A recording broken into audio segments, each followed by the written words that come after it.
गुरुर्ब्रह्मा गुरुर्विष्णुः गुरुर्देवो महेश्वरः गुरुः साक्षात् परब्रह्म तस्मै श्रीगुरवे नमः। कृष्णाय वासुदेवाय हरये परमात्मने प्रणतक्लेशनाशाय गोविन्दाय नमो नमः। नमामि सद्गुरुं शान्तं सच्चिदानन्दविग्रहं पूर्णब्रह्मपरानन्दम् ईशमानन्दिवल्लभम्। ॐ पार्थाय प्रतिबोधितां भगवता नारायणेन स्वयं व्यासेन ग्रथितां पुराणमुनिना मध्ये महाभारतम् अद्वैतामृतवर्षिणीं भगवतीम् अष्टादशाध्यायिनीम् अम्ब त्वामनुसन्दधामि भगवद्गीते भवद्वेषिणी। नमोऽस्तु ते व्यासविशालबुद्धे पुल्लारविन्दायतपत्रनेत्र येन त्वया भारततैलपूर्णः प्रज्वालितो ज्ञानमयः प्रदीपः। प्रपन्नपारिजाताय तोत्रवेत्रैकपाणये ज्ञानमुद्राय कृष्णाय गीतामृतदुहे नमः। नारायणं नमस्कृत्य नरं चैव नरोत्तमं देवीं सरस्वतीं व्यासं ततो जयमुदीरयेत। जय श्री कृष्ण। भीष्म पर्व में श्रीमद् भगवत गीता पर्व देख रहे हैं, उसमें 18वां अध्याय देख रहे हैं। 73वां श्लोक है, हो गया शायद 74। संजय उवाच, इसका संबंध देख लेंगे। इस प्रकार धृतराष्ट्र के प्रश्नानुसार भगवान श्री कृष्ण और अर्जुन के संवाद रूप गीता शास्त्र का वर्णन करके अब उसका उपसंहार करते हुए संजय धृतराष्ट्र के सामने गीता का महत्व प्रकट करते हैं। इत्यहं वासुदेवस्य पार्थस्य च महात्मनः संवादमिमम श्रौषम् अद्भुतं रोमहर्षणम्। संजय बोले, इस प्रकार मैंने श्री वासुदेव के और महात्मा अर्जुन के इस अद्भुत रहस्य युक्त रोमांचकारक संवाद को सुना। संजय के कथन का यह भाव है कि साक्षात नर ऋषि के अवतार महात्मा अर्जुन के पूछने पर सबके हृदय में निवास करने वाले सर्वव्यापी परमेश्वर श्री कृष्ण के द्वारा यह उपदेश दिया गया है। इस कारण यह बड़े ही महत्व का है तथा यह उपदेश बड़ा ही आश्चर्यजनक और असाधारण है। इससे मनुष्य को भगवान के दिव्य अलौकिक गुण प्रभाव और ऐश्वर्य युक्त समग्र रूप का पूर्ण ज्ञान हो जाता है तथा मनुष्य इसे जैसे जैसे सुनता और समझता है वैसे हर्ष और आश्चर्य के कारण उसका शरीर पुलकित हो जाता है, उसके समस्त शरीर में रोमांच हो जाता है। व्यासप्रसादात् श्रुतवान् एतद्गुह्यमहं परं योगेश्वरात् कृष्णात् साक्षात् कथयत स्वयं। श्री व्यास जी की कृपा से दिव्य दृष्टि पाकर, संजय कह रहे, श्री व्यास जी की कृपा से दिव्य दृष्टि पाकर मैंने इस परम गोपनीय योग को अर्जुन के प्रति कहते हुए स्वयं योगेश्वर भगवान श्री कृष्ण से प्रत्यक्ष सुना है। विश्लेषण, संजय के कथन का अभिप्राय यह है कि भगवान व्यास जी ने दया करके जो मुझे दिव्य दृष्टि अर्थात दूर देश में होने वाले समस्त घटनाओं को देखने, सुनने और समझने आदि की अद्भुत शक्ति प्रदान की। दिव्य दृष्टि यानी क्या बता रहे हैं? दूर देश में होने वाली समस्त घटनाओं को देखने, सुनने और समझने आदि की अद्भुत शक्ति प्रदान की है। उसी के कारण आज मुझे भगवान का यह दिव्य उपदेश सुनने के लिए मिला, नहीं तो मुझे ऐसा सुयोग कैसे मिलता था। भगवान की प्राप्ति के उपायभूत कर्मयोग, ज्ञान योग, ध्यान योग और भक्ति योग, कर्मयोग, ज्ञान योग ध्यान योग और भक्ति योग आदि साधनों का इसमें भलीभांति वर्णन किया गया है तथा यह स्वयं भी अर्थात श्रद्धा पूर्वक इसका पाठ भी परमात्मा की प्राप्ति का साधन होने से योग रूप है। ये जो गीता जी है इसका पाठ भी उन्होंने कहा श्रद्धा पूर्वक इसका पाठ भी परमात्मा की प्राप्ति का साधन होने से योग रूप ही है। राजन् संस्मृत्य संस्मृत्य संवादमिममद्भुतम् केशवार्जुनयोः पुण्यम् हृष्यामि च मुहुर्मुहुः। हे राजन, भगवान श्री कृष्ण और अर्जुन के इस रहस्य युक्त कल्याणकारक और अद्भुत संवाद को पुनः पुनः स्मरण करके मैं बार बार हर्षित होता हूँ। विश्लेषण। संजय के कथन का यह भाव है कि भगवान श्री कृष्ण और अर्जुन का दिव्य संवाद रूप यह गीता शास्त्र अध्ययन, अध्यापन, श्रवण, मनन, वर्णन आदि करने वाले मनुष्य को परम पवित्र करके उसका सब प्रकार से कल्याण करने वाला तथा भगवान के आश्चर्यमय गुण, प्रभाव, ऐश्वर्य, तत्व, रहस्य और स्वरूप को बतलाने वाला है। अतः यह अत्यंत ही पवित्र है, दिव्य है, अलौकिक है। इस उपदेश ने मेरे हृदय को इतना आकर्षित कर लिया है कि अब मुझे दूसरी कोई बात ही अच्छी नहीं लगती। मेरे मन में बार बार उस उपदेश की स्मृति हो रही है और उन भावों के आवेश में मैं असीम हर्ष का अनुभव कर रहा हूँ। प्रेम और हर्ष के कारण मैं विह्वल हो रहा हूँ। तच्च संस्मृत्य संस्मृत्य रूपमत्यद्भुतं हरेः विस्मयो मे महान् राजन् हृष्यामि च पुनः पुनः। हे राजन, श्री हरि के उस अत्यंत विलक्षण रूप को भी मैं पुनः पुनः स्मरण करके चित्त में महान आश्चर्य होता है और मैं बार बार हर्षित हो रहा हूँ। विश्लेषण। भगवान श्री कृष्ण के गुण, प्रभाव, लीला, ऐश्वर्य, महिमा, नाम और स्वरूप का श्रवण, मनन, कीर्तन, दर्शन और स्पर्श, श्रवण, मनन, कीर्तन, दर्शन और स्पर्श आदि के द्वारा उनके साथ किसी प्रकार भी संबंध हो जाने से वे मनुष्य के समस्त पापों को, अज्ञान को, दुखों को हरण कर लेते तथा वे अपने भक्तों के मन को चुराने वाले हैं, इसलिए उन्हें हरि कहते। भक्तों के मन को चुराने वाले हैं, इसलिए उन्हें हरि कहते हैं। जिस अत्यंत आश्चर्यमय दिव्य विश्व रूप का भगवान ने अर्जुन को दर्शन कराया था और जिसके दर्शन का महत्व भगवान ने 11वें अध्याय के 47वें और 48वें श्लोक में स्वयं बतलाया है, उसी विराट रूप को लक्ष्य करके संजय यह कह रहे हैं कि भगवान का वह रूप मेरे चित्त से उतरता ही नहीं है। उसे मैं बार बार स्मरण करता रहता हूँ और मुझे बड़ा आश्चर्य हो रहा है कि भगवान के अतिशय दुर्लभ उस दिव्य रूप का दर्शन मुझे कैसे हो गया। मेरा तो ऐसा कुछ भी पुण्य नहीं था जिससे मुझे उस रूप के दर्शन हो सकते हो। ओहो, इसमें केवल मात्र भगवान की अहेतुक दया ही कारण है। साथ ही उस रूप के अत्यंत अद्भुत दृश्यों को और घटनाओं को याद करके भी मुझे बड़ा आश्चर्य होता है तथा उसे बार बार याद करके मैं हर्ष और प्रेम में विह्वल भी हो रहा हूँ। मेरे आनंद का पारावार नहीं है। संबंध। इस प्रकार अपनी स्थिति का वर्णन करते हुए गीता के उपदेश की ओर भगवान के अद्भुत रूप की स्मृति का महत्व प्रकट करके अब संजय धृतराष्ट्र से पांडवों की विजय की निश्चित संभावना प्रकट करते हुए इस अध्याय का उपसंहार करते हैं। यत्र योगेश्वर कृष्णो यत्र पार्थो धनुर्धरः तत्र श्रीर्विजयो भूतिर् ध्रुवा नीतिर्मतिर्मम।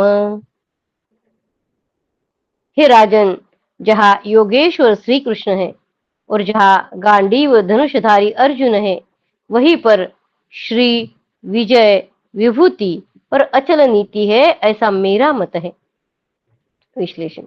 या संजय के कहने का अभिप्राय यह है कि भगवान श्री कृष्ण समस्त योग शक्तियों के स्वामी हैं। वे अपनी योग शक्ति से क्षण भर में समस्त जगत की उत्पत्ति, पालन और संहार कर सकते हैं। वे साक्षात नारायण भगवान श्री कृष्ण, जिस धर्मराज युधिष्ठिर के सहायक है, उसकी विजय में क्या शंका है। इसके सिवा अर्जुन भी नर ऋषि के अवतार, भगवान के प्रिय सखा और गांडीव धनुष को धारण करने वाले महान वीर पुरुष है। वे भी अपने भाई युधिष्ठिर की विजय के लिए कटिबद्ध है।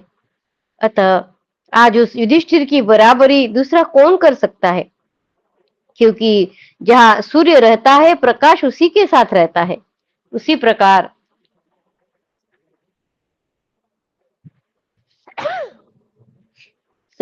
जहां योगेश्वर भगवान श्री कृष्ण और अर्जुन रहते हैं, वही संपूर्ण शोभा, सारा ऐश्वर्य और अटल न्याय यानी धर्म, ये उनके साथ साथ रहते हैं। और जिस पक्ष में धर्म रहता है, उसी की विजय होती है। अतः पांडवों की विजय में किसी प्रकार की शंका नहीं है। यदि अब भी तुम अपना कल्याण चाहते हो, तो अपने पुत्रों को समझाकर पांडवों से संधि कर लो। इति श्री महाभारते भीष्मपर्वणि श्रीमद्भगवद्गीता पर्वणि श्रीमद्भगवद्गीतासु उपनिषत्सु ब्रह्मविद्यायां योगशास्त्रे श्रीकृष्णार्जुन संवादे मोक्षसंन्यासयोगो नाम अष्टादशोऽध्यायः। कृष्णाय वासुदेवाय हरये परमात्मने प्रणतक्लेशनाशाय गोविन्दाय नमो नमः। ओम नमो भगवते वासुदेवाय। ओम नमो भगवते वासुदेवाय। श्रीमद् भगवद गीता आनंद आनंद चित घन षडैश्वर्य पूर्ण चराचर वंदित परम पुरुषोत्तम साक्षात भगवान श्री कृष्ण की दिव्य वाणी है। यह अनंत रहस्यों से पूर्ण है। परम दयामय भगवान श्री कृष्ण की कृपा से ही किसी अंश में इसका रहस्य समझ में आ सकता है। भगवान श्री कृष्ण की कृपा से ही किसी अंश में इसका रहस्य समझ में आ सकता है। जो पुरुष परम श्रद्धा और प्रेममय विशुद्ध भक्ति से अपने हृदय को भरकर प्रेम भक्ति श्रद्धा भगवत गीता का मनन करते हैं, वे ही भगवत कृपा का प्रत्यक्ष अनुभव करके गीता के स्वरूप का किसी अंश में अनुभव कर सकते हैं। अतएव अपना कल्याण चाहने वाले नर नारियों को उचित है कि वे भक्तवर अर्जुन को आदर्श मानकर अपने अपने में अर्जुन के से दैवी गुणों का अर्जन करते हुए भक्तवर अर्जुन को आदर्श मानकर अपने में अर्जुन के दैवी गुणों का अर्जन करते हुए श्रद्धा और भक्ति पूर्वक गीता का श्रवण और मनन और अध्ययन करें एवं भगवान की आज्ञा अनुसार यथा योग्य तत्परता के साथ साधन में लग जाए। जो पुरुष इस प्रकार करते हैं, उनके अंतकरण में नित्य नए नए परम आनंददायक अनुपम और दिव्य भावों की स्फुरणाएं होती रहती है। वे सर्वथा शुद्धांतकरण होकर भगवान की अलौकिक कृपा सुधा का रसस्वादन करते हुए शीघ्र ही भगवान को प्राप्त हो जाते हैं।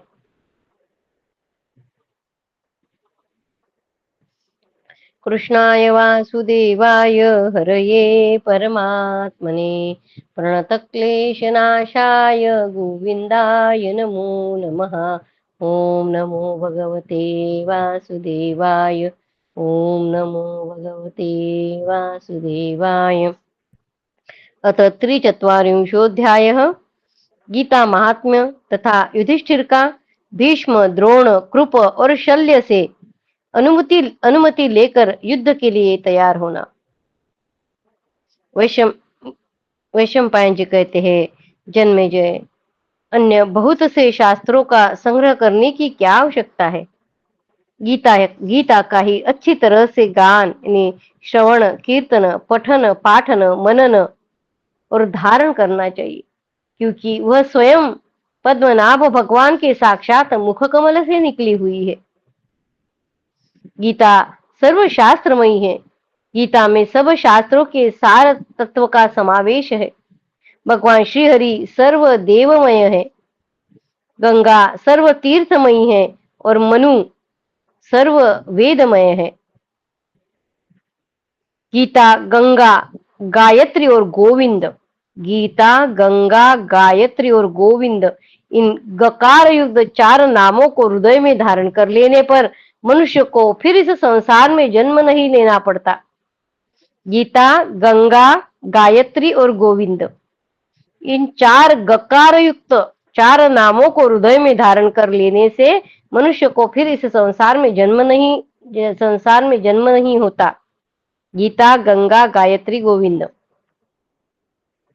इस गीता में 620 श्लोक भगवान श्री कृष्ण ने कहे हैं, 57 श्लोक अर्जुन के कहे हुए हैं, 67 श्लोक संजय ने कहे हैं और 1 श्लोक धृतराष्ट्र का कहा हुआ है। यह गीता का मान बताया जाता है। भारत रूपी अमृत राशि के सर्वस्व सारभूत गीता का मंथन करके उसका सार निकालकर श्री कृष्ण ने अर्जुन के मुख में कानों द्वारा मन और बुद्धि में डाल दिया है। अभी जो हमने पढ़ा ये 5 श्लोक, उन्होंने कहा कि कितनी ही प्रतियों में ये 5 श्लोक नहीं है और कुछ प्रतियों में ये 5 श्लोक, अभी जो अर्थ हमने पढ़ा वो कई सारे गीता की इसमें नहीं है और कुछ इसमें है, ऐसे यहाँ पे लिखा है।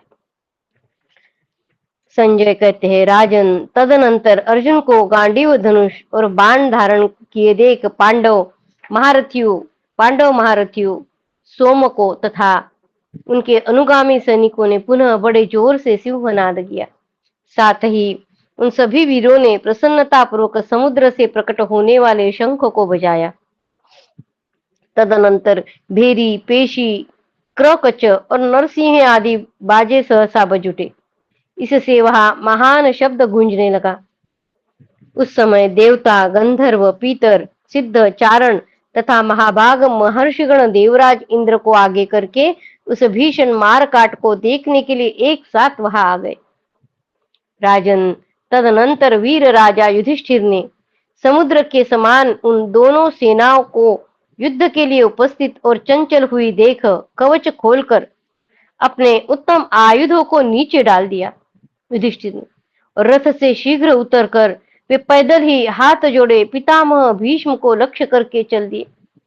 धर्मराज युधिष्ठिर मौन एवं पूर्वाभिमुख हो शत्रु सेना की ओर चले गए। कुंती पुत्र धनंजय उन्हें शत्रु सेना की ओर जाते देख तुरंत रथ से उतर पड़े और भाइयों सहित उनके पीछे पीछे जाने लगे। भगवान श्री कृष्ण भी उनके पीछे गए तथा उन्हीं में चित्त लगाए रहने वाले प्रधान राजा भी उत्सुक होकर उनके साथ गए। अर्जुन ने पूछा, राजन, आपने क्या निश्चय किया है कि हम लोगों को छोड़कर आप पूर्वाभिमुख हो पैदल ही शत्रु सेना की ओर चल दिए हैं? युधिष्ठिर से अर्जुन पूछ रहे कि क्यों जा रहे हैं शत्रु सेना की ओर। भीमसेन ने पूछा, महाराज, कवच और आयुध नीचे डालकर भाइयों को भी छोड़कर कवच आदि से सुसज्जित हुई शत्रु सेना में कहा जाएंगे? नकुल ने पूछा, आप मेरे बड़े भाई हैं, आपके इस प्रकार शत्रु सेना की ओर चल देने पर भारी भय मेरे हृदय को पीड़ित कर रहा है, बताइए आप कहाँ जाएंगे? सहदेव ने पूछा, नरेश्वर, इस रण क्षेत्र में जहाँ शत्रु सेना का समूह जुटा हुआ है और महान भय उपस्थित है, आप हमें छोड़कर शत्रुओं के ओर कहाँ जाएंगे? संजय कहते, राजन, भाइयों के इस प्रकार कहने पर भी कुरुकुल को आनंदित करने वाले राजा युधिष्ठिर उनसे कुछ नहीं बोले, चुपचाप चलते ही गए। तब परम बुद्धिमान महामना भगवान वासुदेव ने उन चारों भाइयों से हंसते हुए से कहा, इनका अभिप्राय मुझे ज्ञात हो गया है। ये राजा युधिष्ठिर भीष्म, द्रोणाचार्य, कृपाचार्य, शल्य इन समस्त गुरुजनों से आज्ञा लेकर शत्रुओं के साथ युद्ध करेंगे। सुना जाता है कि प्राचीन काल में जो गुरुजनों की अनुमति लिए बिना ही युद्ध करता था और निश्चय ही उन माननीय पुरुषों की दृष्टि में गिर जाता था। युधिष्ठिर इसलिए जा रहे हैं कि भगवान बता रहे कि गुरुजनों की अनुमति लिए बिना युद्ध करना जो है वह माननीय पुरुषों की दृष्टि में गिर जाता था, इसलिए युधिष्ठिर शत्रु सेना की ओर जा रहे थे।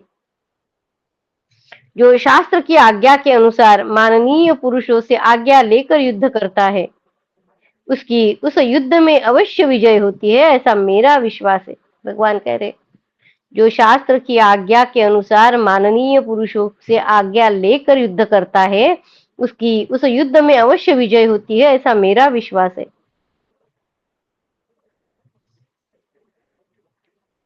जब भगवान श्री कृष्ण ये बात कह रहे थे, उस समय दुर्योधन की सेना की ओर आते हुए युधिष्ठिर को सब लोग अपलक नेत्रों से देख रहे थे। कहीं महान हाहाकार हो रहा था और कहीं दूसरे लोग मुंह से एक शब्द भी न बोलकर चुपचाप खड़े हो गए थे। युधिष्ठिर को दूर से ही देखकर दुर्योधन के सैनिक आपस में इस प्रकार बातचीत करने लगे, यह युधिष्ठिर तो अपने कुल का जीता जागता कलंक ही है। देखो, स्पष्ट ही दिखाई दे रहा है कि वह राजा युधिष्ठिर भय भयभीत की भांति भाइयों से सहित भीष्म जी के निकट शरण मांगने के लिए आ रहा है। बाकी सैनिकों को ऐसे लग रहा है कि युधिष्ठिर शरण मांगने के लिए आ रहा है। पांडुनंदन, धनंजय, वृकोदर, भीम तथा नकुल सहदेव जैसे सहायकों के रहते हुए भी युधिष्ठिर के मन में भय कैसे हो गया? निश्चय ही यह भूमंडल में विख्यात क्षत्रियों के कुल में उत्पन्न नहीं हुआ है। इसका मानसिक बल अत्यंत अल्प है, इसीलिए युद्ध के अवसर पर इसका हृदय इतना भयभीत है। तदनंतर वे सब सैनिक कौरवों की प्रशंसा करने लगे और प्रसन्न चित्त हो हर्ष में भरकर अपने कपड़े हिलाने लगे। आपके प्रजानाथ, आपके वे सब योद्धा भाइयों तथा श्री कृष्ण सहित युधिष्ठिर की विशेष रूप से निंदा करते थे। इस प्रकार युधिष्ठिर को धिक्कार देकर सारी कौरव सेना पुनः शीघ्र ही चुप हो गई। सब लोग मन ही मन सोचने लगे कि यह राजा क्या वह राजा क्या कहेगा और भीष्म जी क्या उत्तर देंगे। युद्ध की श्लाघा रखने वाले भीमसेन तथा श्री कृष्ण और अर्जुन भी क्या कहेंगे। राजन, दोनों ही सेनाओं में युधिष्ठिर के विषय में महान संशय उत्पन्न हो गया था।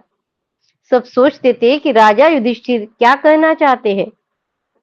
बाण और शक्तियों से भरी हुई शत्रु की सेना में घुसकर भाइयों से घिरे हुए युधिष्ठिर तुरंत ही भीष्म जी के पास पहुंच गए। वहां जाकर उन पांडुनंदन राजा युधिष्ठिर ने अपने दोनों हाथों से पितामह के चरणों को दबाया और युद्ध के लिए उपस्थित हुए उन शांतनु नंदन भीष्म से इस प्रकार कहा। युधिष्ठिर बोले, दुर्धर्ष वीर पितामह, मैं आपसे आज्ञा चाहता हूँ। मुझे आपके साथ युद्ध करना है। तात, इसके लिए आप मुझे आज्ञा और आशीर्वाद प्रदान करें। भीष्म जी बोले, पृथ्वीपते, हे भरत कुल नंदन महाराज, यदि इस युद्ध के समय तुम इस प्रकार मेरे पास नहीं आते तो मैं तुम्हें पराजित होने के लिए शाप दे देता। भीष्म जी कह रहे हैं कि अगर तुम मेरे पास नहीं आते तो मैं तुम्हें पराजित होने के लिए शाप दे देता। पांडुनंदन, अब मैं प्रसन्न हूँ और तुम्हें आज्ञा देता हूँ, तुम युद्ध करो और विजय पाओ। इसके सिवा और भी जो तुम्हारी अभिलाषा हो वह इस युद्ध भूमि में प्राप्त करो। पार्थ, वर मांगो, तुम मुझसे क्या चाहते हो? महाराज, ऐसी स्थिति में तुम्हारी पराजय नहीं होगी। पुरुष अर्थ का दास है, अर्थ किसी का दास नहीं है। यह सच्ची बात, मैं कौरवों के द्वारा अर्थ से बंधा हुआ हूँ। पितामह कह रहे हैं कि मैं कौरवों के द्वारा अर्थ से बंधा हुआ हूँ। पुरुष अर्थ का दास है, इसीलिए आज मैं तुम्हारे सामने नपुंसक के समान वचन बोलता हूँ। कौरव, धृतराष्ट्र के पुत्रों ने धन के द्वारा मेरा भरण पोषण किया है। पितामह जो भीष्म जी जो है वो उस सिंहासन से बंधे हुए, उन्होंने अपने पिता को वचन दिया था, इसलिए वो कह रहे हैं कि मैं धृतराष्ट्र के पुत्रों ने धन के द्वारा मेरा भरण पोषण किया है, इसलिए तुम्हारे पक्ष में होकर उनके साथ युद्ध करने के अतिरिक्त तुम क्या चाहते हो यह बताओ। युधिष्ठिर बोले, महाबाहो, आप सदा मेरा हित चाहते हुए मुझे अच्छी सलाह दे और दुर्योधन के लिए युद्ध करे। मैं सदा के लिए यही वर चाहता हूँ। भीष्म बोले, राजन, मैं यहाँ तुम्हारी क्या सहायता करूं? युद्ध तो मैं इच्छानुसार तुम्हारे शत्रु की ओर से ही करूंगा, यानी कौरवों की तरफ से ही मैं युद्ध करूंगा। अतः बताओ तुम क्या चाहते हो? युधिष्ठिर बोले, पितामह आप तो किसी से पराजित होने वाले है नहीं, फिर मैं आपको युद्ध में कैसे जीत सकूंगा? यदि आप मेरा कल्याण देखते और सोचते हैं तो मेरे हित की सलाह दीजिए। युधिष्ठिर कह रहे हैं कि आप तो किसी से पराजित होने वाले नहीं हैं, तो फिर मैं आपको युद्ध में कैसे जीत सकूंगा? यदि आप मेरा कल्याण देखते हैं और सोचते हैं तो मेरे हित की सलाह दीजिए। भीष्म ने कहा, कुंती नंदन, मैं ऐसे किसी वीर को नहीं देखता जो संग्राम भूमि में युद्ध करते समय मुझे पराजित कर सके। युद्ध काल में कोई पुरुष, साक्षात इंद्र ही क्यों न हो, मुझे परास्त नहीं कर सकता। युधिष्ठिर बोले, पितामह आपको नमस्कार है, इसीलिए अब मैं आपसे पूछता हूँ, आप युद्ध में शत्रुओं द्वारा अपने मारे जाने का उपाय बतलाइए। युधिष्ठिर को पता है कि भीष्म जी को कोई मार नहीं सकता, इसलिए उन्हें मारने के लिए उपाय उन्हीं से पूछ रहे हैं। भीष्म बोले, बेटा, जो समर भूमि में मुझे जीत ले, ऐसे किसी वीर को मैं नहीं देखता हूं। अभी मेरा मृत्यु काल भी नहीं आया है, अतः अपने इस प्रश्न का उत्तर लेने के लिए फिर कभी आना। समर भूमि में मुझे जीत ले ऐसे वीर को मैं कहीं नहीं देखता हूँ, और मेरा अभी मृत्यु काल भी नहीं आया है, अतः इस प्रश्नों का उत्तर लेने के लिए फिर कभी आना। संजय बोले, कुरुनंदन, तदनंतर महाबाहु युधिष्ठिर ने भीष्म की आज्ञा को शिरोधार्य किया। पुनः उन्हें प्रणाम करके वे द्रोणाचार्य की रथ की ओर गए। सारी सेना देख रही थी, वे उसके बीच से होकर भाइयों सहित द्रोणाचार्य के पास जा पहुंचे। वहां राजा ने उन्हें प्रणाम करके उनकी परिक्रमा की और उन दुर्जय वीर शिरोमणि से अपने हित की बात पूछी। भगवान, मैं सलाह पूछता हूँ, किस प्रकार आपके साथ निरपराध एवं पाप रहित होकर युद्ध करूंगा। विप्रवर, आपकी आज्ञा से मैं समस्त शत्रुओं को किस प्रकार जीतूं? द्रोणाचार्य बोले, महाराज, यदि युद्ध का निश्चय कर लेने पर तुम मेरे पास नहीं आते तो मैं तुम्हारी सर्वथा पराजय होने के लिए तुम्हें शाप दे देता। निष्पाप युधिष्ठिर, मैं तुम पर प्रसन्न हूँ, तुमने मेरा बड़ा आदर किया है, मैं तुम्हें आज्ञा देता हूँ, शत्रुओं से लड़ो और विजय प्राप्त करो। महाराज, मैं तुम्हारी कामना पूर्ण करूंगा, तुम्हारा अभिष्ट मनोरथ क्या है? वर्तमान परिस्थिति में मैं तुम्हारी ओर से युद्ध तो नहीं कर सकता, उसे छोड़कर तुम बताओ क्या चाहते हो। पुरुष अर्थ का दास है, अर्थ किसी का दास नहीं है। पुरुष अर्थ का दास है, अर्थ किसी का दास नहीं है। महाराज, यह सच्ची बात है, मैं कौरवों के द्वारा अर्थ से बंधा हुआ हूं। इसलिए आज नपुंसक की तरह तुमसे पूछता हूं कि तुम युद्ध के सिवा और क्या चाहते हो। मैं दुर्योधन के लिए युद्ध करूंगा, परंतु जीत तुम्हारी ही चाहूंगा। युधिष्ठिर बोले, ब्राह्मण, आप मेरी विजय चाहे और मेरे हित की सलाह देते रहे, युद्ध दुर्योधन की ओर से ही करे, यही वर मैंने आपसे मांगा है। द्रोणाचार्य ने कहा, राजन, तुम्हारी विजय तो निश्चित है, क्योंकि साक्षात भगवान श्री कृष्ण तुम्हारे मंत्री है। मैं तुम्हें आज्ञा देता हूँ, तुम युद्ध में शत्रुओं को उनके प्राणों से विमुक्त कर दोगे। जहाँ जहाँ धर्म है वहां श्री कृष्ण है, और जहां श्री कृष्ण है वही विजय है। जहां धर्म है वहां श्री कृष्ण है, और जहां श्री कृष्ण है वही विजय है। कुंती कुमार, जाओ युद्ध करो, और भी पूछो, तुम्हें क्या बताऊं। युधिष्ठिर बोले, द्विज श्रेष्ठ, मैं आपसे पूछता हूँ, आप मेरे मनोवांछित प्रश्न को सुनिए। आप किसी से भी परास्त होने वाले नहीं हैं, फिर आपको मैं युद्ध में कैसे जीत सकूंगा। द्रोणाचार्य बोले, राजन, मैं जब तक समर भूमि में युद्ध करूंगा तब तक तुम्हारी विजय नहीं हो सकती। द्रोणाचार्य कह रहे हैं कि जब तक मैं समर भूमि में युद्ध करूंगा तब तक तुम्हारी विजय नहीं हो सकती। तुम अपने भाइयों सहित ऐसा प्रयत्न करो जिससे शीघ्र मेरी मृत्यु हो जाए। युधिष्ठिर बोले, आचार्य, इसलिए अब आप अपने वध का उपाय मुझे बताइए। आपको नमस्कार है, मैं आपके चरणों में प्रणाम करके यह प्रश्न कर रहा हूं। द्रोणाचार्य बोले, तात, जब मैं रथ पर बैठकर कुपित हो बाणों की वर्षा करते हुए युद्ध में संलग्न रहूं, उस समय जो मुझे मार सके ऐसे किसी शत्रु को मैं नहीं देख रहा हूं। जब मैं हथियार डालकर अचेत सा होकर आमरण अनशन के लिए बैठ जाऊं, उस अवस्था को छोड़कर और किसी समय कोई भी मुझे नहीं मार सकता। उसी अवस्था में कोई श्रेष्ठ योद्धा युद्ध में मुझे मार सकता है, यह मैं तुमसे सच्ची बात कह रहा हूं। जब मैं हथियार डालकर अचेत सा होकर आमरण अनशन के लिए बैठ जाऊं, उस अवस्था को छोड़कर बाकी किसी भी समय कोई भी मुझे मार नहीं सकता, और उसी अवस्था में कोई श्रेष्ठ योद्धा युद्ध में मुझे मार सकता है, यह मैं तुमसे सच्ची बात कह रहा हूं। यदि मैं किसी विश्वसनीय पुरुष से युद्ध भूमि में कोई अत्यंत अप्रिय समाचार सुन लूं, तो हथियार नीचे डाल दूंगा। द्रोणाचार्य कह रहे हैं कि मैं किसी विश्वसनीय पुरुष से युद्ध भूमि में कोई अत्यंत अप्रिय समाचार सुन लूं तो हथियार नीचे डाल दूंगा, यह मैं तुमसे सच्ची बात कह रहा हूं। संजय कहते हैं, महाराज, परम बुद्धिमान द्रोणाचार्य की यह बात सुनकर उनका सम्मान करके राजा युधिष्ठिर कृपाचार्य के पास गए। उन्हें नमस्कार करके उनकी परिक्रमा करने के पश्चात वक्ताओं में श्रेष्ठ राजा युधिष्ठिर ने दुर्धर्ष वीर कृपाचार्य से कहा, निष्पाप गुरुदेव, मैं पाप रहित रहकर आपके साथ युद्ध कर सकूं, इसके लिए आपकी अनुमति चाहता हूं। आपका आदेश पाकर मैं समस्त शत्रुओं को संग्राम में जीत सकता हूं।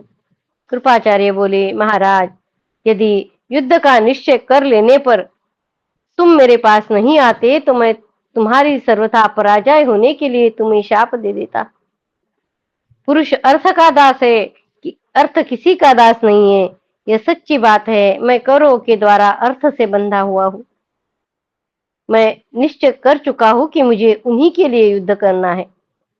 अतः तुमसे नपुंसक की तरफ पूछ रहा हूं कि तुम युद्ध संबंधी सहयोग को छोड़कर मुझसे और क्या चाहते, युद्ध के संबंध में छोड़कर और तुम मुझसे क्या चाहते हो।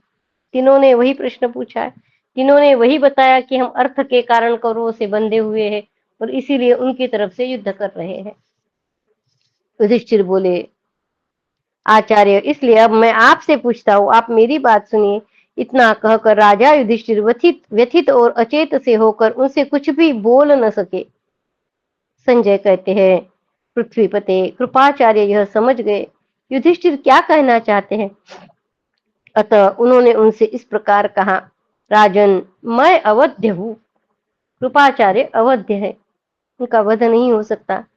जाओ, युद्ध करो और विजय प्राप्त करो।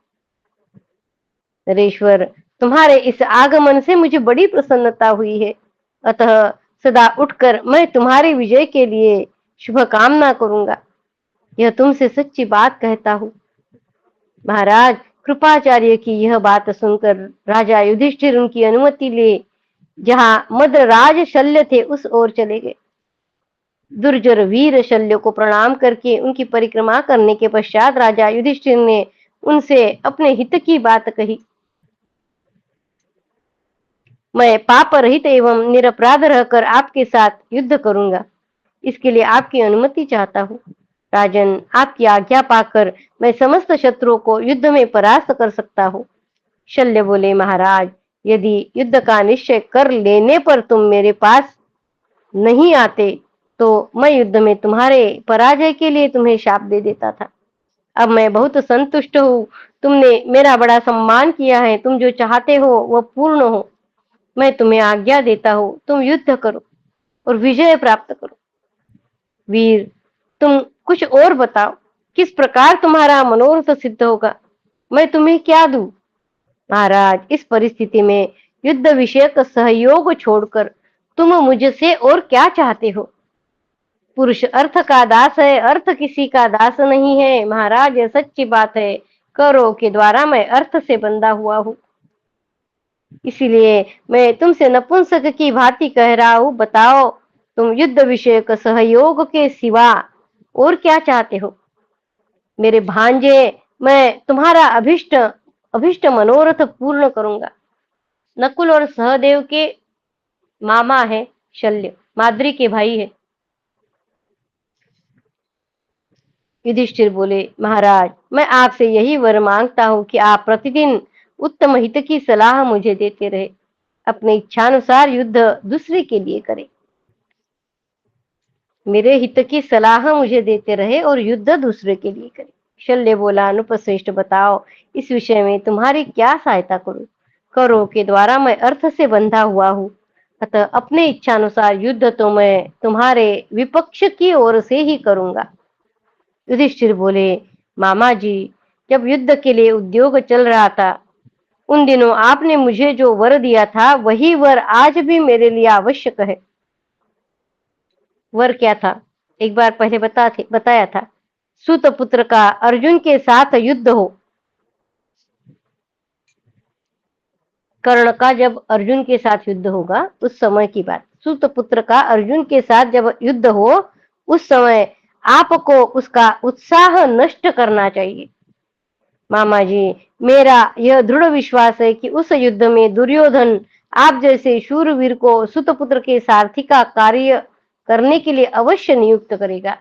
जब अर्जुन और कर्ण का युद्ध होगा तब युधिष्ठिर कह रहे कि तब दुर्योधन शल्य को कर्ण का सारथी बनाएगा और तब शल्य को कर्ण का उत्साह भंग करना है। यह वर मांगा है युधिष्ठिर ने शल्य से। शल्य कौरव की तरफ से है, इनके मामा है। वह कथा हमने देखी कि कैसे वो दुर्योधन की तरफ चले गए थे। शल्य बोले, कुंती नंदन, तुम्हारा यह अभिष्ट मनोरथ अवश्य पूर्ण होगा। जाओ, निश्चिंत होकर युद्ध करो, मैं तुम्हारे वचन का पालन करने की प्रतिज्ञा करता हूँ। संजय कहते हैं, राजन, इस प्रकार अपने मामा मद्रराज शल्य की अनुमति लेकर भाइयों से घिरे हुए कुंती पुत्र युधिष्ठिर उस विशाल सेना से बाहर निकल गए। इसी समय भगवान श्री कृष्ण उस युद्ध में राधानंदन कर्ण के पास गए। वहां जाकर उन गदाग्रज ने पांडवों के हित के लिए उससे इस प्रकार कहा, कर्ण, मैंने सुना है तुम भीष्म से द्वेष होने के कारण युद्ध नहीं करोगे। राधानंदन, ऐसी दशा में जब तक भीष्म मारे नहीं जाते हैं तब तक हम लोगों का पक्ष ग्रहण कर लो। स्वामी जी इसके बारे में बहुत बार बताते हैं कि उस समय भी श्री कृष्ण को उस युद्ध भूमि में भी उपहास सूझ रहा है कि जैसे कि उनको पता चला कि जब तक भीष्म है तब तक कर्ण युद्ध नहीं करेगा, तो उसे जाके कह रहे हैं कर्ण को जाके कि ठीक है, जब तक भीष्म है तुम्हें युद्ध नहीं करना है तो तुम हमारे तरफ से लड़ लो, ऐसा जाके कह रहे हैं। कर्ण, मैंने सुना है तुम भीष्म से द्वेष होने के कारण युद्ध नहीं करोगे।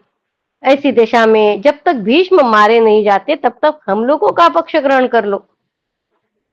राधेय, जब भीष्म मारे जाए उसके बाद तुम यदि ठीक समझो तो युद्ध में पुनः दुर्योधन की सहायता के लिए चले जाना। कर्ण बोला, केशव, आपको मालूम होना चाहिए कि मैं दुर्योधन का हितैषी हूँ, उसके लिए अपने प्राणों को निछावर किए बैठा हूँ, अतः मैं उसका अप्रिय कदापि नहीं करूंगा। संजय कहते हैं, भारत, कर्ण की यह बात सुनकर श्री कृष्ण लौट आए और युधिष्ठिर आदि पांडवों से जा मिले। तदनंतर ज्येष्ठ पांडव युधिष्ठिर ने सेना के बीच में खड़े होकर पुकारा, जो कोई वीर सहायता के लिए हमारे पक्ष में आना स्वीकार करे उसे मैं भी स्वीकार करूंगा। उस समय आपके पुत्र युत्सु ने पांडव की ओर देखकर प्रसन्न चित्त हो धर्मराज कुंती पुत्र युधिष्ठिर से इस प्रकार कहा। जब युधिष्ठिर वापस अपने अपने इसमें आ गए तब खड़े होकर उन्होंने कहा शत्रु सेना को कि जो कोई वीर सहायता के लिए हमारे पक्ष में आना स्वीकार करे उन्हें मैं स्वीकार करूंगा। उस वक्त दुर्योधन के एक पुत्र युत्सु ने पांडवों की ओर देखकर प्रसन्न चित्त हो धर्मराज कुंती पुत्र युधिष्ठिर से इस प्रकार कहा, महाराज, यदि आप मुझे स्वीकार करें तो मैं आप लोगों के लिए युद्ध में धृतराष्ट्र के पुत्रों से युद्ध करूंगा। 100 कौरवों में से एक कौरव ऐसा था जो उनको छोड़कर पांडवों में आने के लिए तैयार है। यदि आप मुझे स्वीकार करें तो मैं आप लोगों के लिए युद्ध में धृतराष्ट्र के पुत्रों से युद्ध करूंगा। युधिष्ठिर बोले, युत्सु, आओ आओ, हम सब लोग मिलकर तुम्हारे इन मूर्ख भाइयों से युद्ध करेंगे। यह बात हम और भगवान श्री कृष्ण सभी कह रहे हैं। मैं तुम्हें स्वीकार करता हूँ, तुम मेरे लिए युद्ध करो। राजा धृतराष्ट्र की वंश परंपरा तथा पिंडोदक क्रिया तुम पर ही अवलंबित दिखाई देती है।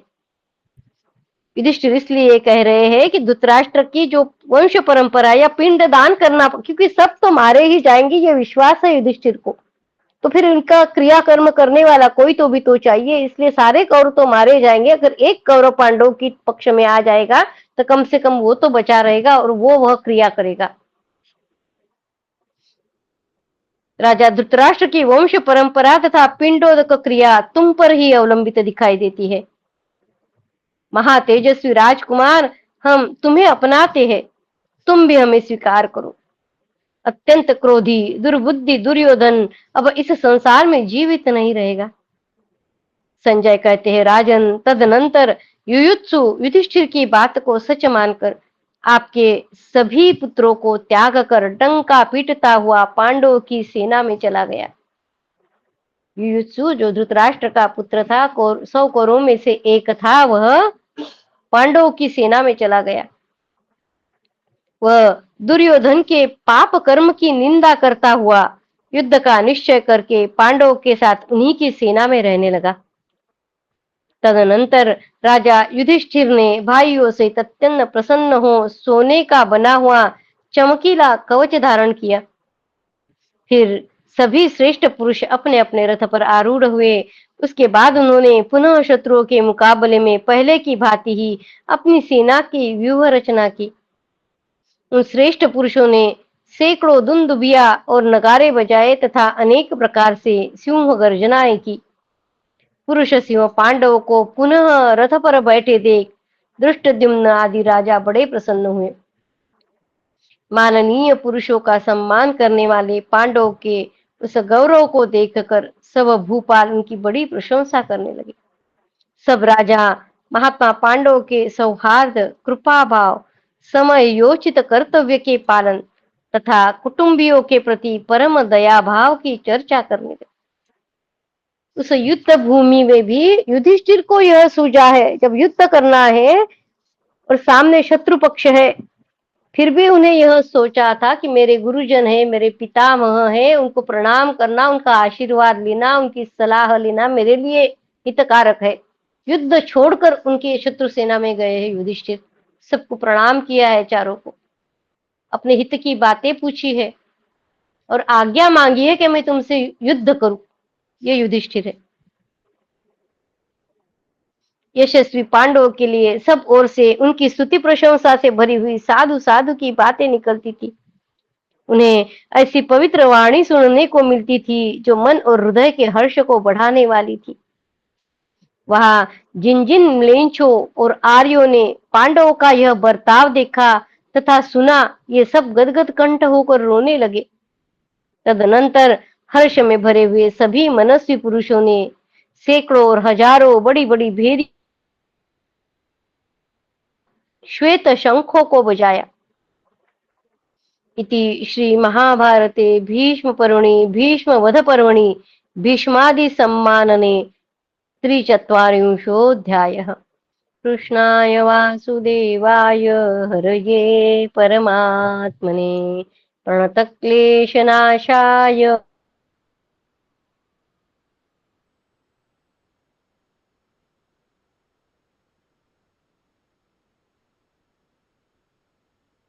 भगवते वासुदेवाय। ओम नमो भगवते वासुदेवाय।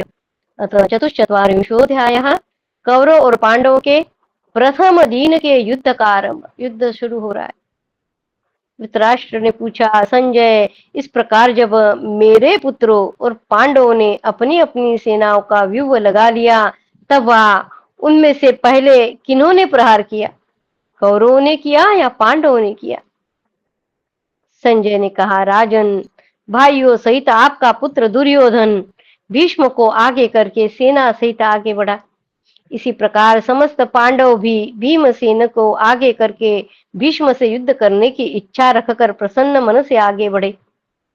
फिर तो दोनों सेनाओं में सिंहनाद, किलकारियों के शब्द, क्रकच, नरसिंह, भेरी, मृदंग, ढोल आदि वाद्यों की ध्वनि तथा घोड़ों और हाथियों के गर्जन के शब्द गूंजने लगे। पांडव पांडव सैनिक हम लोगों पर टूट पड़े और हम लोगों ने भी विकट गर्जना करते हुए उन पर धावा बोल दिया। इस प्रकार अत्यंत घोर युद्ध होने लगा। भीषण मारकाट से युक्त उन महान संग्राम में आपके पुत्र तथा पांडवों की विशाल सेनाएं प्रचंड वायु से विकंपित हुए वनों की भांति शंख और मृदुंग के शब्दों से कांपने लगी। राजाओं, हाथियों, घोड़ों तथा रथों से भरी हुई उभय पक्ष की सेनाएं उस अमंगलमय मुहूर्त में जब एक दूसरे के सम्मुख और समीप आ गई, उस समय वायु से उद्वेलित समुद्र की भांति उनका भयंकर कोलाहल सब ओर गूंजने लगा। उस रोमांचकारी भयंकर शब्द के प्रकट होते ही महाबाहु भीमसेन सांड की भांति गर्जन करने लगे। भीमसेन की वह गर्जना शंख और दुंदुभियों के गंभीर घोष, गजराजों के चिक्काड़ने की आवाज तथा सैनिकों के सिंहनाद को भी दबाकर सब ओर सुनाई देने लगी। भीमसेन की गर्जना इतनी बड़ी है कि शंख, दुंदुभियों के गंभीर घोष, गजराजों के चिक्काड़ने की आवाज, सैनिकों के सिंहनाद को भी दबाकर सब और भीष्म की गर्जना सुनाई देने लगी। भीम की गर्जना सुनाई देती। उन सेनाओं में हजारों घोड़े जोर जोर से हिनहिना रहे थे, परंतु गर्जना करते हुए भीमसेन का शब्द उन शब्दों को दबाकर ऊपर उठ गया था। इतनी बड़ी गर्जना है भीमसेन की कि हजारों घोड़े जोर जोर से हिनहिना रहे थे, परंतु गर्जना करते हुए भीमसेन का शब्द उन सब शब्दों को दबाकर ऊपर उठ गया था। वे मेघ के समान गंभीर स्वर में गर्जन तर्जन कर रहे थे। उनका शब्द इंद्र के वज्र की गड़गड़ाहट के समान भयानक था। उस सिंहनाद को सुनकर आपके समस्त सैनिक संत्रस्त हो उठे थे। जैसे सिंह की आवाज सुनकर दूसरे वन्य पशु भयभीत हो जाते हैं, उसी प्रकार वीर भीमसेन की गर्जना से भयभीत हो कौरव सेना के समस्त वाहन यानी वहां पे वाहन यानी घोड़ा वगैरह है, जैसे हाथी, घोड़ा, समस्त वाहन मलमूत्र करने लगे। महान मेघ के समान अपने भयंकर रूप को प्रकट करते, गरजते तथा अपने पुत्रों को डराते हुए भीमसेन कौरव सेना पर चढ़ाए। महान धनुर्धर भीमसेन को आते देख दुर्योधन के भाइयों तथा अन्य वीरों ने जैसे बादल सूर्य को ढक लेते हैं, उसी प्रकार बाण समूह से उन्हें आच्छादित करते हुए सब ओर से घेर लिया। नरेश्वर, आपके पुत्र दुर्योधन, दुर्मुख, दुश्शल, शल, अतिरथी, दुशासन, दुर्मर्षण, विविंशति, चित्रसेन, महारथी विकर्ण, पुरुमित्र, जय, भोज तथा पराक्रमी भूरिश्रवा, ये सभी वीर अपने बड़े बड़े धनुषों को कपाते और छूटने पर विषधर सर्प के समान प्रतीत होने वाले बाणों को हाथ में लेते हुए बिजलियों सहित मेघों के समान जान पड़ते थे। ये सभी भूपाल पांडव सेना के सम्मुख भीमसेन को घेर कर खड़े हो गए। तदनंतर द्रौपदी के पांचों पुत्र महारथी अभिमन्यु, नकुल, सहदेव तथा द्रुपद पुत्र धृष्टद्युम्न, ये सभी योद्धा वज्र के समान महान वेगशाली तीक्ष्ण बाणों द्वारा पर्वत शिखरों की भांति धृतराष्ट्र पुत्र को पीड़ा देते हुए उन पर चढ़ाए। उस प्रथम संग्राम में जब भयानक धनुषों की टंकार तथा ताल ठोकने की आवाज हो रही थी, आपके तथा पांडवों के दल में भी कोई युद्ध से विमुख नहीं हुआ। उस समय मैंने द्रोणाचार्य के उन शिष्यों की फुर्ती देखी। वे बड़ी तीव्र गति से बाण छोड़ते और लक्ष्य को बींध डालते थे। वहां टंकार करते हुए धनुषों के शब्द कभी शांत नहीं होते थे। आकाश से नक्षत्रों के समान उन धनुषों से चमकीले बाण प्रकट हो रहे थे। दूसरे सब राजा लोग उस कुटुंबी जनों के भयंकर दर्शनीय संग्राम को दर्शक की भांति देख रहे थे। राजन, बाल्यावस्था में वे सब एक दूसरे का अपराध कर चुके थे। सबका स्मरण हो आने से वे सभी महारथी रोष में भर गए। बाल्यावस्था में सभी एक दूसरे का अपराध कर चुके थे, इसीलिए सबका स्मरण हो आने से वे सभी महारथी रोष में भर गए और एक दूसरे के प्रति स्पर्धा रखने के कारण युद्ध में विजयी होने के लिए विशेष परिश्रम करने लगे। हाथी, घोड़े और रथों से भरी हुई कौरव पांडवों की वे सेनाएं पट पर अंकित हुई चित्रमयी सेनाओं की भांति उस रणभूमि में विशेष शोभा पा रही थी। तदनंतर आपके पुत्र दुर्योधन की आज्ञा से अन्य सब राजा भी हाथ में धनुष बांध लिए सेनाओं सहित वहां पहुंचे। इसी प्रकार युधिष्ठिर की आज्ञा पाकर सहस्त्रों नरेश गर्जना करते हुए आपके पुत्र की सेना पर टूट पड़े। उन दोनों सेनाओं का वह संघर्ष अत्यंत दुस्सह था। सेना की धूल से आच्छादित हो सूर्यदेव अदृश्य हो गए। इतनी धूल थी कि सूर्य आच्छादित हो गए, अदृश्य हो गए। कुछ लोग युद्ध करते, कुछ भागते, कुछ भाग कर फिर लौट आते थे। इस बात में अपने और शत्रु पक्ष के सैनिकों में कोई अंतर नहीं दिखाई देता था। जिस समय वह अत्यंत भयानक तुमुल युद्ध छिड़ा हुआ था, उस समय आपके ताऊ भीष्म जी उन समस्त सेनाओं से ऊपर उठकर अपने तेज से प्रकाशित हो रहे थे। इति श्री महाभारते भीष्मपर्वणि भीष्मवध पर्वणि युद्धारंभे चतुश्चत्वारिंशोऽध्यायः। कृष्णाय वासुदेवाय हरये परमात्मने प्रणतक्लेशनाशाय गोविन्दाय नमो नमः। ओम नमो भगवते वासुदेवाय। ओम नमो भगवते वासुदेवाय।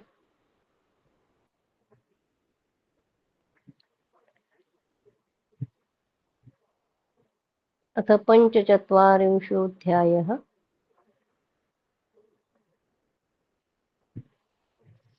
उभय पक्ष के सैनिकों का द्वंद्व युद्ध। संजय कहते हैं, प्रजानाथ, उस भयंकर दिन के प्रथम भाग में महाभयानक युद्ध होने लगा, जो राजाओं के शरीर का उच्छेद करने वाला था। कौरव और संजय वंशी वीर एक दूसरे को जीतने की इच्छा रखकर सिंहों के समान दहाड़ रहे थे। उनका वह सिंहनाद पृथ्वी और आकाश को प्रतिध्वनित कर रहा था। तल और शंखों की ध्वनि के साथ सैनिकों का किलकिल शब्द गूंज उठा। एक दूसरे के प्रति गर्जना करने वाले शूरवीरों के सिंहनाद होने लगे। भरत श्रेष्ठ तलत्राण के आघात से टकराई हुई प्रत्यंचाओं के शब्द, पैदल सिपाहियों के पैरों की धमक, उच्च स्वर से होने वाले घोड़ों की हिनहिनाहट, हाथियों के चाबुक और अंकुश के आघात का शब्द, हथियारों की झंझनाहट तथा एक दूसरे पर धावा करने वाले गजराजों के घंटानाद, ये सब शब्द मिलकर ऐसी भयंकर आवाज प्रकट करने लगे जो रोंगटे खड़े कर देने वाली थी। उसी में रथों के पहियों की घड़घड़ाहट होने लगी, जो मेघों की विकट गर्जना के समान जान पड़ती थी। वे समस्त कौरव सैनिक अपने मन को कठोर बना प्राणों की बाजी लगाकर ऊंची ध्वजाएं फहराते हुए पांडवों पर धावा करने लगे। तदनंतर शांतनु नंदन भीष्म उस युद्ध भूमि में कालदंड के समान भीषण धनुष लेकर अर्जुन की ओर दौड़े। उधर से महातेजस्वी अर्जुन भी अपना लोक विख्यात गांडीव धनुष लेकर युद्ध के मुहाने पर गंगानंदन भीष्म की ओर दौड़े।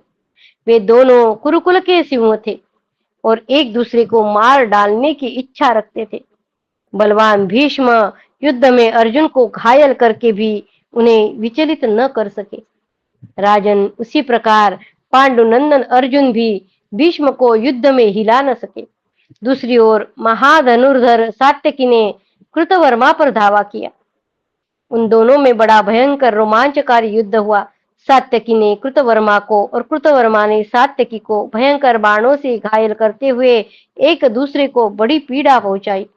वे दोनों महाबली वीर सर्वांग में बाणों से छिदे होने के कारण वसंत ऋतु में खिले हुए दो पुष्पयुक्त पलाश वृक्षों के समान शोभा पा रहे थे। अभिमन्यु ने महान धनुर्धर बृहदबल के साथ युद्ध किया। कौशल नरेश बृहदबल ने उस युद्ध में अभिमन्यु के ध्वजा को काट दिया और सारथी को मार गिराया। महाराज, अपने रथ के सारथी को मारे जाने पर अभिमन्यु कुपित हो उठे और उन्होंने बृहदबल को 9 बाणों से घायल कर दिया।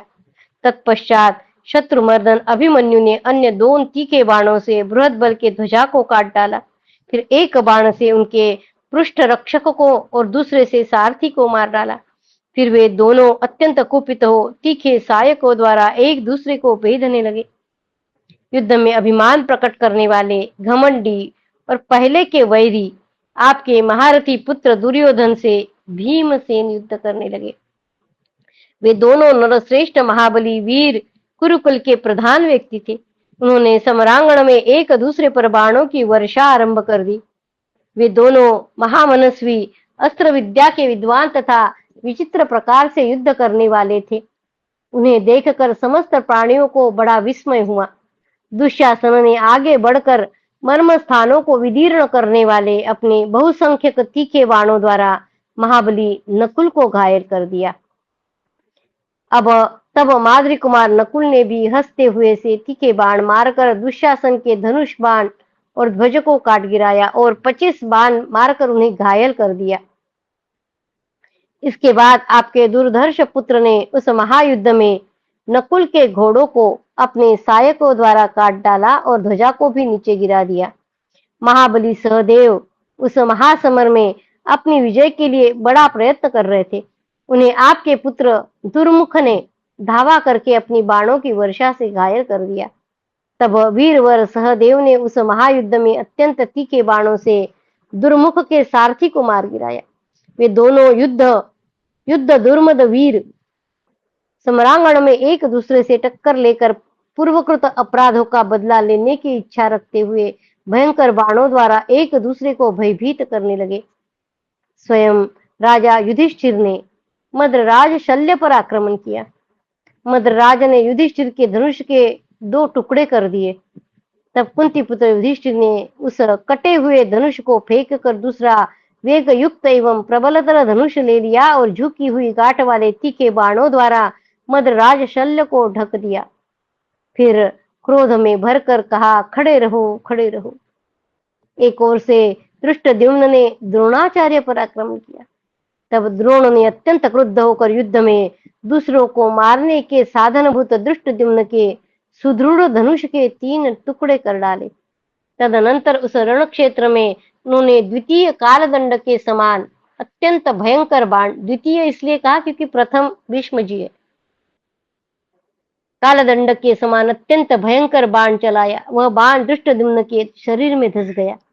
तत्पश्चात द्रुपद पुत्र धृष्टद्युम्न ने दूसरा धनुष लेकर 14 सायक चलाए और उस युद्ध भूमि में द्रोणाचार्य को घायल कर दिया। फिर तो वे दोनों एक दूसरे पर अत्यंत कुपित हो भीषण संग्राम करने लगे। महाराज, वेगशाली शंख ने उस समय उस युद्ध में वेगवान वीर भूरिश्रवा पर धावा किया। वीर शंख ने रणभूमि में भूरिश्रवा की दाहिनी भुजा विदीर्ण कर डाली। फिर भूरिश्रवा ने भी शंख के गले की हसली पर बाण मारा। उस समय समर भूमि में इंद्र और वृत्रासुर की भांति उन दोनों अभिमानी वीरों में बड़ा भयंकर युद्ध हुआ।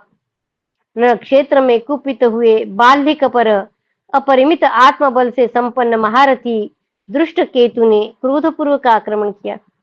अमर्ष शीर बाल्हिक ने समरांगण में बहुत से बाणों द्वारा दृष्टकेतु को पीड़ा दी और सिंह के समान गर्जना की।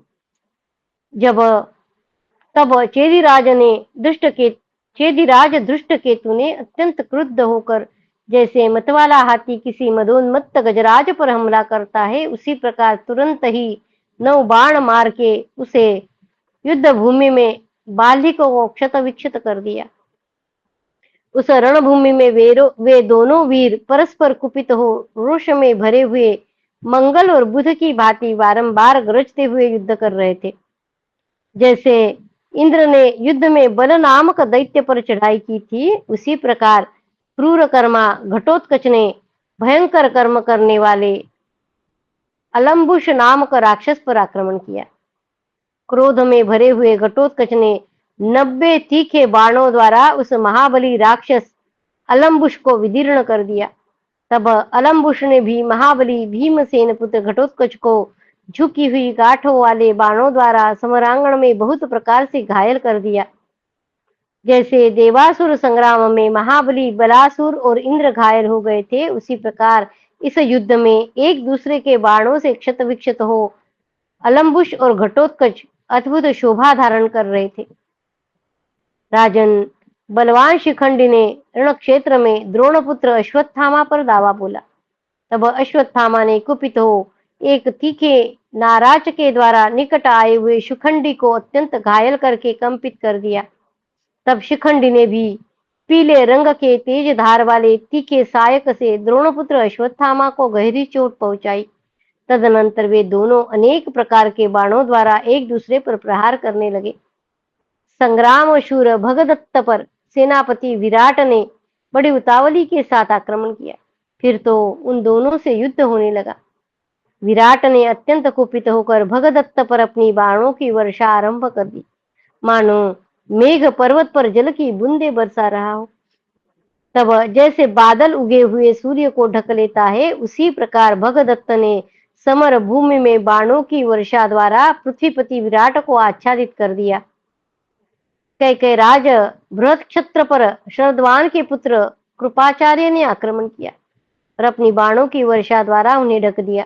तब कैकेयी राज ने भी क्रुद्ध होकर अपने सायोगों की वर्षा से कृपाचार्य को आच्छादित कर दिया। वे दोनों वीर एक दूसरे के घोड़ों को मार धनुष के टुकड़े करके रथहीन हो अमरश में भरकर खड्ग द्वारा युद्ध करने के लिए आमने सामने खड़े हो गए। फिर तो उन दोनों में अत्यंत भयंकर एवं दारुण युद्ध होने लगा। दूसरी ओर शत्रुओं का संताप देने वाले द्रुपद ने बड़े हर्ष के साथ सिंधुराज जयद्रथ पर धावा किया। द्रुपद और जयद्रथ भी बहुत प्रसन्न था।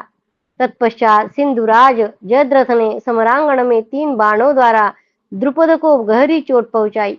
द्रुपद ने भी बदले में उसे बीन डाला। उन दोनों का वह घोर एवं अत्यंत भयंकर युद्ध शुक्र और मंगल के संघर्ष की भांति नेत्रों के लिए हर्ष उत्पन्न करने वाला था। आपके पुत्र विकर्ण ने तेज चलने वाले घोड़ों द्वारा महाबली सुत सोम पर धावा किया। तत्पश्चात उनमें भारी युद्ध होने लगा। विकर्ण अपने बाणों से सुत सोम को घायल करके भी उन्हें कंपित न कर सका। इसी प्रकार सुत सोम भी विकर्ण को विचलित न कर सके। उन दोनों का यह पराक्रम अद्भुत सा प्रतीत हुआ। नरश्रेष्ठ पराक्रमी महारथी चेकितान ने पांडवों के लिए अत्यंत कुपित होकर सुशर्मा पर धावा किया। महाराज, सुशर्मा ने भारी बाण वर्षा के द्वारा महारथी चेकितान को युद्ध में आगे बढ़ने से रोक दिया। तब चेकितान ने भी रोष में भरकर उस महायुद्ध में अपने बाणों की वर्षा से सुशर्मा को उसी प्रकार ढक दिया जैसे महामेघ जल की वर्षा से पर्वत को आच्छादित कर देता है। पराक्रमी शकुनी पराक्रम संपन्न प्रतिविंध्य पर चढ़ाया। ठीक उसी तरह जैसे मतवाला सिंह किसी हाथी पर आक्रमण करता है। जिस प्रकार इंद्र संग्राम भूमि में किसी दानव को विदीर्ण करते हैं, उसी प्रकार युधिष्ठिर के पुत्र प्रतिविंध्य ने अत्यंत कुपित होकर सुबल पुत्र शकुनी को अपने तीखे बाणों से बेध डाला। शकुनी को युधिष्ठिर के पुत्र है ये प्रतिविंध्य। युद्ध में अपने को बेधने वाले प्रतिविंध्य को भी परम बुद्धिमान शकुन ने झुके हुए गांठ वाले बाणों से घायल कर दिया। कंबोज देश के राजा पराक्रमी महारथी सुदक्षिण पर रणभूमि में श्रुतकर्मा ने आक्रमण किया। तब सुदक्षिण ने सम्रांगण में सहदेव पुत्र महारथी श्रुतकर्मा को, सहदेव का पुत्र श्रुतकर्मा को शत विक्षत कर दिया, तो भी वह उन्हें कंपित न कर सका। वे मैनाक पर्वत की भांति अविचल भाव से खड़े थे। तदनंतर श्रुतकर्मा ने कुपित होकर महारथी कम्बोज राज को सब ओर से विदीर्ण सा करते हुए अपने बहुसंख्यक बाणों द्वारा भली भांति पीड़ित किया। दूसरी ओर शत्रुओं को संताप देने वाले यत्नशील इरावान ने युद्ध में कुपित होकर शत्रुदमन श्रुतायुष पर धावा किया। श्रुतायुष भी प्रयत्न पूर्वक उनका सामना कर रहा था। अर्जुन के उस महारथी पुत्र, अर्जुन का पुत्र इरावान ने रण क्षेत्र में श्रुतायुष के घोड़ों को मारकर बड़े जोर से गर्जना की और उसकी सेना को बाणों से आच्छादित कर दिया। यह देख श्रुतायुष ने भी रुष्ट होकर रणभूमि में अर्जुन पुत्र इरावान के घोड़ों को अपनी गदा की चोट से मार डाला। तत्पश्चात उन दोनों में खूब जमकर युद्ध होने लगा। अवंती देश के राजकुमार विंद और अनुविंद ने सेना और पुत्र सहित वीर महारथी कुंती भोज के साथ युद्ध किया।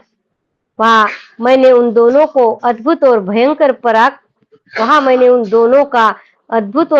पराक्रम देखा। वे दोनों ही अपनी विशाल वाहिनी के साथ स्थिरता पूर्वक खड़े होकर एक दूसरे का सामना कर रहे थे। अनुविंद ने कुंती भोज पर गदा से आघात किया। तब कुंती भोज ने भी तुरंत ही अपने बाण समूह द्वारा उसे आच्छादित कर दिया। साथ ही कुंती भोज के पुत्र ने विंद को भी अपने सहायकों से घायल कर दिया। विंद ने भी बदले में कुंती भोज पुत्र को क्षत विक्षत कर दिया और यह अद्भुत सी घटना हुई। राजन, 5 भाई कई कई राजकुमारों ने सेना सहित आकर युद्ध में अपनी विशाल वाहिनी के साथ खड़े हुए गांधार देशीय 5 वीरों के साथ युद्ध आरंभ किया।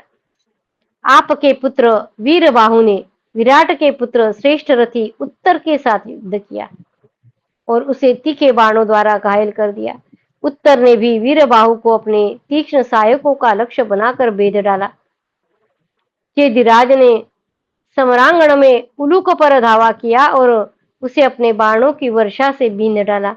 वैसे ही उलूक ने भी पंख युक्त तीखे बाणों द्वारा चेदिराज को गहरी चोट पहुंचाई। फिर उन दोनों में बड़ा भयंकर युद्ध होने लगा।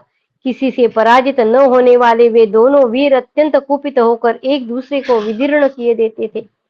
इस प्रकार उस घमासान युद्ध में आपके और पांडव पक्ष के रथ, हाथी, घोड़े और पैदल सैन्य से सहस्त्र योद्धाओं में द्वंद्व युद्ध चल रहा था। 2 घड़ी तक तो वह युद्ध देखने में बड़ा मनोरम प्रतीत हुआ। फिर उन्मत्त की भांति विकट युद्ध चलने लगा। उस समय किसी को कुछ सूझ नहीं पड़ता था। उस समर भूमि में हाथी हाथी के साथ भिड़ गया, रथी ने रथी पर आक्रमण किया, घुड़सवार घुड़सवार पर चढ़ाया, पैदल ने पैदल के साथ युद्ध किया।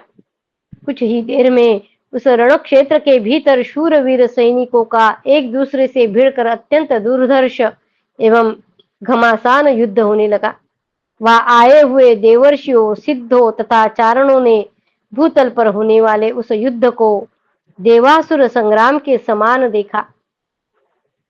आर्य तदनंतर हजारों हाथी, रथ, घुड़सवार, पैदल सैनिक द्वंद्व युद्ध के पूर्वाक्त क्रम का उल्लंघन करके सबके साथ युद्ध करने लगे।